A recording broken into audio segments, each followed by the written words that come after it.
a joy to be here. Thank you all for having me, and it's such a pleasure to talk about Schubert. And it's also such a pleasure to hear Pak Jo play. What an amazing performance! So thank you for that. As you mentioned, the question of romantic or classical and that designation, and you touched on storytelling, and that's kind of what I'll talk about in terms of songs, because Schubert was such a master storyteller, and he did it with his symphonies, with his piano pieces. But where better to tell a story than with a song when you have actual text? And in Schubert's day, he was able to draw on some of the leading poets of the day, and we'll talk about that in a minute. I have a little slideshow here, but I'll try to keep this brief. And Johannes, if you need to stop me or anything, or if I say something that needs to be clarified, please throw a hand up and let me know. I'm happy to stop talking. But just very briefly, I'm going to share my screen and my presentation here on Franz Schubert.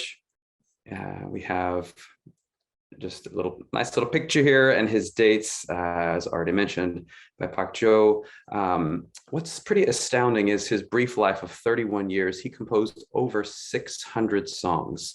That's over 600 songs. It's hard to fathom that number in such a brief amount of time. Many of his songs use what are called ballad poems. So a ballad is a poem that tells a story. So not all poetry would tell a story, but Schubert liked to focus on a certain type of poetry that would tell a story. And again, he was masterful at doing that within his compositions. I mentioned his contemporaries of his day: Goethe, Heine, Rückert, Eichendorff. These were leading poets of the day who Schubert knew and associated with and would set their poetry, which exists today. And the other thing that I find astounding is these songs are written 200 years ago, and we're still listening. We're still talking about Schubert today in 2022, over almost 200 years later. Why is that? There's something special about what he was able to do. Something I was thinking about this lecture, and I think, we love stories. From the beginning of origins of our society, we would sit around a campfire and tell stories. And now we watch movies, or we watch TV shows, or opera, or what have you, or even up to video games at this day. So our video game world has turned into more storytelling, and we see that with Schubert. As mentioned already, he composed symphonies, piano sonatas, chamber music. His songs, aspects of his songs, these beautiful, memorable melodies, very lyrical, expressive to tell the story. You would hear a song and kind of walk out humming it. Dum ba ba bum ba ba bum bum ba ba ba bum. You have that melody in your head from the piano part, and the same from his songs. They're little earworms, we would call them, that kind of stick in your head, and you hear them over and over again. His inventive harmonic progression. So the classical romantic story, we're not that far into the romantic period, and certainly not in the atonality, and not as far as Wolf was doing with his compositions later in terms of harmonic structure. But the harmonic progressions were striking and used to tell the story when a character was going to die, or when something bad was going to happen. Schubert would use a harmonic progression to kind of change the texture and really tell the story. Music always reflects the text, always reflects the story. And this is something as from a performer's perspective, when you're singing a Schubert song, or when you're working with a pianist or anyone and performing this music, if you have words, you have to follow the words. And so if there's a gesture of a sigh, or there's a gesture of time, or some word that means something, we call it word painting. And Schubert was a master of word painting, of the melodic line ascending into the heavens, or down into hell, or what have you. So he would use the text as a sigh, or something as in the Wanderer that we'll talk about as well. And for the performers, it would take a little bit of time. So you have to sing what's beyond the page. So we see the notes, we see that it's 4/4, and it's an eighth note, sure, but we take a little time, or we do something expressively a little different, and our pianist friends roll their eyes. But no, it's okay. It's okay. It's all in an effort to tell the story. It's not just the singer being indulgent. It's trying to reflect what Schubert wanted, or at least what we hope he wanted. So at any rate, in addition to the songs, we haven't talked about song cycles. This was an important expressive device in Schubert's time. A song cycle would tell an extended story over a number of songs. So you have Die schöne Mütter and the Fair Maiden of the Mill as the translation. Those are 20 songs, 20 different songs that all tell this progressive story of the character. And so you would perform this, one person would sing with a pianist and tell this story over the course of 20 songs. Schöne Mütter is early in Schubert's life, and then Winterreise, the Winter's Journey, is later in Schubert's life, of 24 songs. And this, we see more of the romantic gestures, more of the struggle with death and despondence and the brevity of humanity, essentially, that we're seeing in these later songs. So let's get into the songs a little bit. So I have the Der Wanderer here that we talked about. Schubert always using the melody, the texture, the harmony to tell the story. So the music, it starts. Johannes, do you want me to play a recording of this, or do you want to play our recording, or is that later, or how do you want to do this? You're muted, sir. I'm sorry. Sorry. Yeah. Sure. Whenever you think, I can maybe share from my YouTube here. Maybe it's better if I share from here. I mean, connection-wise. Sure. Whenever now? Yeah. So, well, just things to listen for in the Yes. music. You'll hear the music starts, and it's kind of like a recitative. So a recitative we often find in opera that tells the story. So it's more of chordal structure and more spoken, so less melodic of a structure. Paying attention in this piece and all Schubert songs where there's moments of a beautiful lyrical melody. There are moments when it's a little more fragmented, declamatory, kind of spoken. We see this. We start with recitative. The very first line is spoken. Ich komme aus is very like a spoken text, and then we get to this declamatory, tell the story, and then all of a sudden we have this lyricism and this gestures that are just, you know, the pretty moments that we like. And then I have highlighted, and my sighs always asking where. That's the translation of the text of where Schubert said the word sighs, and taking a little time, and you hear the word painting of this kind of sigh musical gesture in descent. And then it ends with a declamatory, bitter, melodic statement. There where you are not, there is happiness. So, you know, even at 19, we have Schubert writing Der Wanderer and facing some heavier life issues.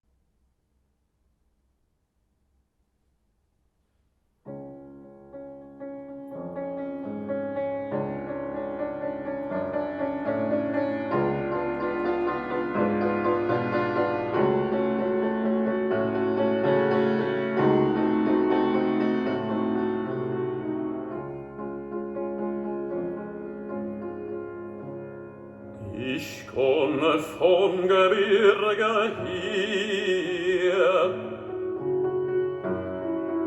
es dampft das Tal, es braust das Meer, es braust das Meer.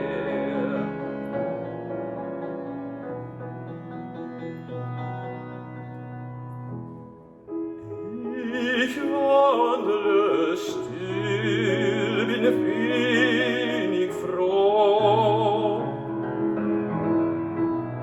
und im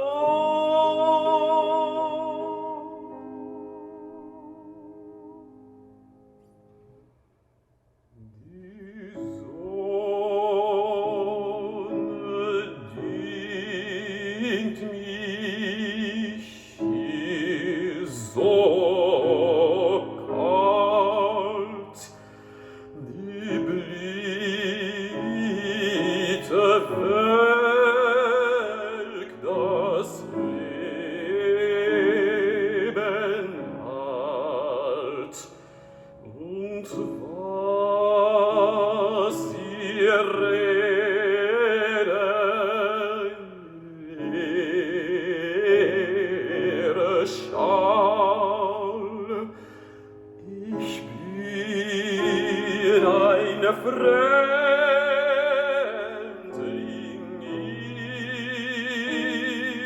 überall.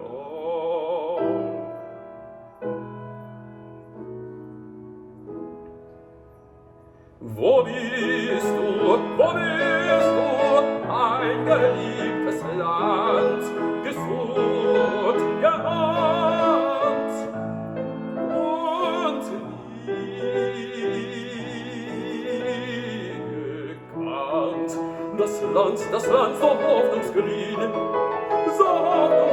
das Land, wo meine Rosen blühen, wo meine Freunde wandeln gehen, wo meine Toten auferstehen, das Land, das meine Sprache spricht. O Land, wo bist du?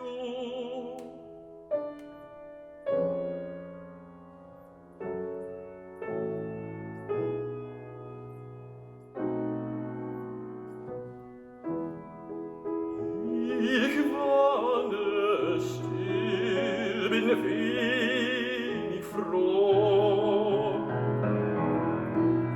und immer fragt der Seufzer, wo immer wo.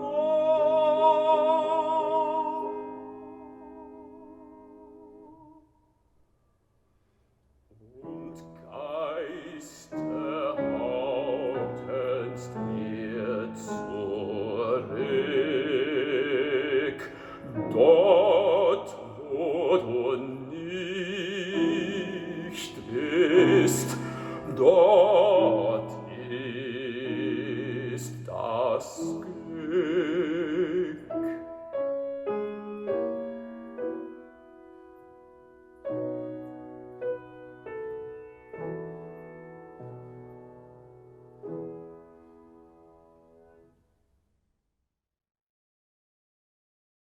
The different structures along the way, the means that Schubert uses to tell this story. So he starts with the words. It's very obvious in his compositional style that he has the words. It's not that he has this tune and he just kind of throws some words on them, and he wants to tell that story with the fragments of the rest of the declamatory kind of beginning, more lyricism throughout, and then ending in a bitter way. And we see this trend kind of happen in his songs. The aforementioned Erl King, one of the most famous of Schubert's compositions, is a Goethe ballad, a very famous poet, Goethe, who's one of his more famous works is Faust. If we know the Faust story, that's based on Goethe, said that. But again, Erl King, he was 18 years old when he wrote the Erl King, which is pretty profound.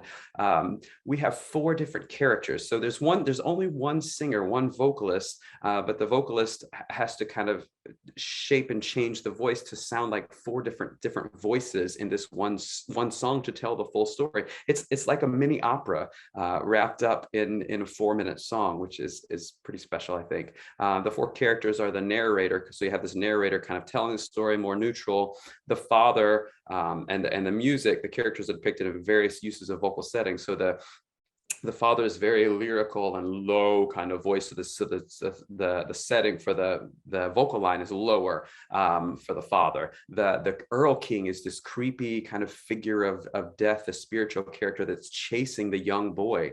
And you hear the Erl King with this kind of whiny nasal kind of sound. So the vocal writing is a little higher, a little more jarring. You have the frightened boy. So the boy's writing is also high, but it's more punctuated with help me, you know, I see this Erl King, father, help me. And then you have the narrator who has more of a neutral, just I'm telling the story. Here's basically what happens. All underneath a pianist who has to repeatedly play these chords until his or her arms fall off. It's very challenging to play, as Pak Jo can attest, of just that repeated rhythmic. But it's the horse, and it's the horse is running fast. So the piano part has to have this urgency to it. And but I was going to try to play, if I can, a little bit of the piece, not the whole thing. I know it's kind of longer, but it starts with the horse race and this chase scene essentially happening in this story, and again, 4-minute song, and then ends all of a sudden punctuated with this chordal gesture where Schubert says, "Okay, the horse race is over." And the father looks down in seinen Armen das Tod, das Kind war tot, in seinen Armen das Kind war tot, in his arms the child is dead. So the father is racing on the horse with the son as death approaches, and at the end, death catches up with the young boy. All at 18 years old, he's writing this. If I play a little bit, does this come through, Johannes? To the end. The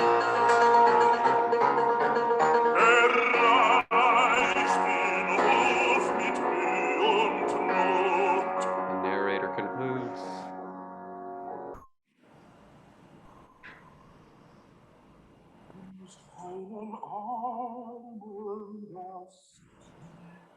In his arms, the child is dead. And a punctuation of the piano. So Earl King, very dramatic story from an 18-year-old Schubert. And one more song, skipping ahead towards the end of his life, only at a very, very, very young 31. We have Der Doppelgänger, written the year that he died. Schubert had been seriously ill for 3 years. We see this with a lot of composer. Mahler was very famous for this, of having health issues. Beethoven the same, of having health issues at the time, and that bleeding into the music, literally, of this expressivity in every gesture of music. So this is a very kind of haunting song, very chordal gesture in the piano that builds and builds, block chords accompaniment. It builds to this devastating climax of the moon shows me my own form. So a doppelganger is like a clone of yourself. When we say the doppelganger is like you see yourself, but you're not related to this person. And it's kind of a haunting gesture. And we see that, we hear that in the music, we feel that in the music. And we're left with a vivid picture of the tortured artist. Perhaps Schubert, I mean, interpreting here of maybe Schubert's kind of writing about how tortured he is because he's been sick and he's dying. And he's looking at himself and being terrified, and probably looking at death and being terrified because he's 31, and that's such a youthful age to have to pass. So hearing just a little bit of a more mature Schubert towards the end of his life, we have Der Doppelgänger.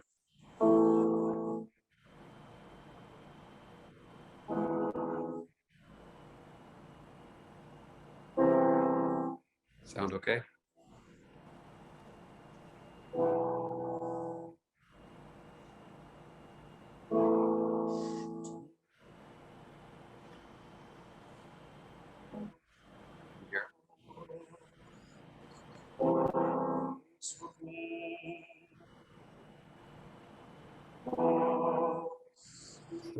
Very quiet song, just chords in the piano.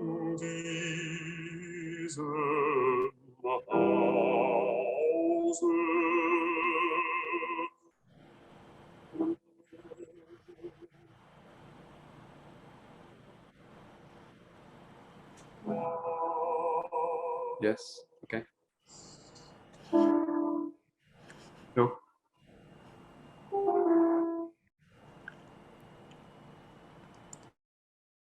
Sorry. The sound kind of hard to hear from here. Sounds hard to hear. Okay, everybody go home and listen to Der Doppelgänger, YouTube it and hear it.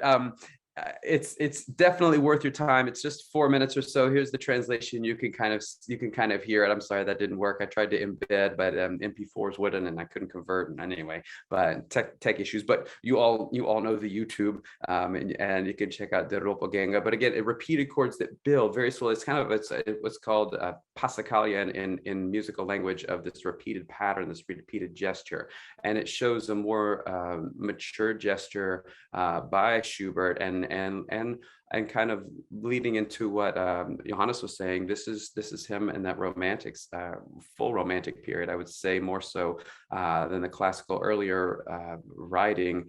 That's so preoccupied with death and life and the brevity of our existence, and also this haunting image of the doppelganger. So we have Schubert, our master storyteller, and that's what I wanted to talk about with Schubert in terms of his life and his songs. Again, 600 in such a brief amount of time, and if only he wrote art song, but he also wrote all the symphonies, all the incredible piano music. So brilliant composer, and just a joy to kind of to talk about him.